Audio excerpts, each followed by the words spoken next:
Kano ke katundu kaffe ak'Obadde Okimanyi mu malindirire.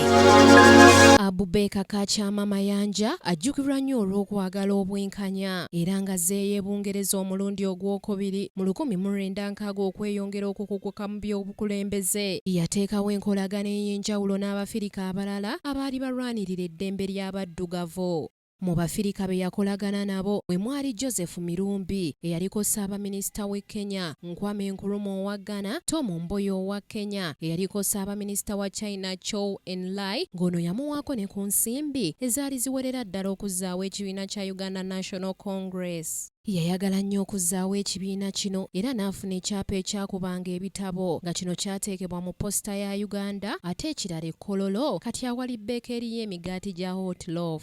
Mu kwagala okuzzaawo ekibiina kino yeegatta n'omugenzi John Kale kitaawe wa Ssaabaduumizi wa poliisi General Kale Kaihura ne bateekawo ofiisi z'ekibiina kya Uganda National Congress mu kibuga Cairo ekya Misiri okuteekawo omusingi gw'okulwanirira abaddugavu.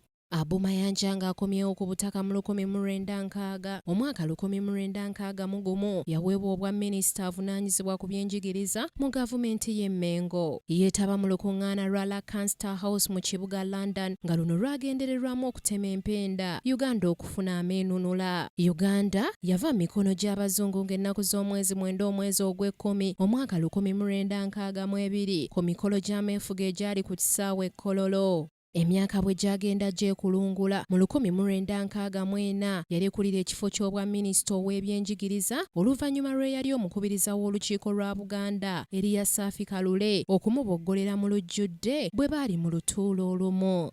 Ng'ekyebyenjigiriza akisuddewo olw'okubeera nti yali muntu wa buvunaanyizibwa yagonnomolwako okubeera omubaka wa Buganda mu paalamenti ya Uganda mu Septemba w'omwaka 1964. Ono nno ye yaddira omuzungu Jimmy Simpson mu bigere eyali akiikirira essaza ly'e Kyaggwe. Buli kintu ekizzibu obujja kikola ennongoosereza n'enkyukakyuka era Uganda nga yeenunudde okuva mu mannyo g'Abazungu. Abu Mayanja yali omu ku lukiiko lw'abakiise olw'okufuna obwetwaze mu lukuŋŋaana lwa Uganda Independence Conference olwaliwo mu 1962 nga ye ne banne okwali Apollo Kironde be baabagasse mateeka. Abu Mayanja yaweebwa obuvunaanyizibwa bw'okulaba nti byonna ebyali mu ssemateeka ono biteekebwa mu nkola era nga mu buufu bwe bumu ye yali avunaanyizibwa okugatta ssemateeka wa Buganda mu ssemateeka wa Uganda okulaba nga Buganda tekontana na Uganda mu nkola yaayo ey'emirimu. Ng'amaze okubaga ssemateeka ne banne ebyobufuzi byatandika okukyuka era nga mu 1968 byajjiramu ddala kigoye weezinge ng'olunaku olw'enkya we tunaatandikira. Ku lwa Kingdom TV amalindirire Samali Kisaache.